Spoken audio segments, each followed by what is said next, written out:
الحمدللہ رب العالمین والصلاة والسلام علی سیدنا محمد خاتم النبیین وعلی آلہ واصحابہ اجمعین۔ باب التیمم فی الوضوء والغسل، وضو اور غسل میں دائیں جانب سے ابتدا کرنا۔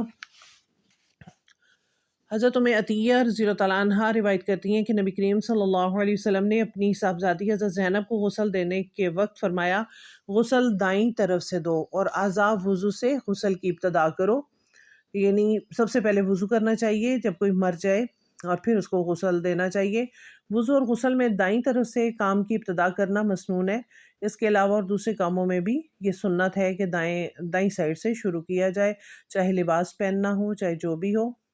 عائشہ رضی اللہ تعالیٰ عنہ روایت کرتی ہیں کہ نبی کریم صلی اللہ علیہ وسلم نے فرمایا، جوتا پہننے، کنگھی کرنے، وضو کرنے اور اپنے ہر کام میں دائیں طرف سے کام کی ابتدا کو پسند فرماتے تھے۔ یہ ہے کہ دائیں طرف سے ہمیں اپنا غسل کریں یا وضو کریں تو اپنا پہلا ہاتھ جو ہے وہ دھونا ہے تو وہ دائیں سائڈ سے شروع کرنا چاہیے، اور دوسری حدیث میں جوتا پہننا ہے، کنگھی کرنی ہے، وضو کرنا ہے، اپنے ہر کام دائیں طرف سے شروع کرنا چاہیے۔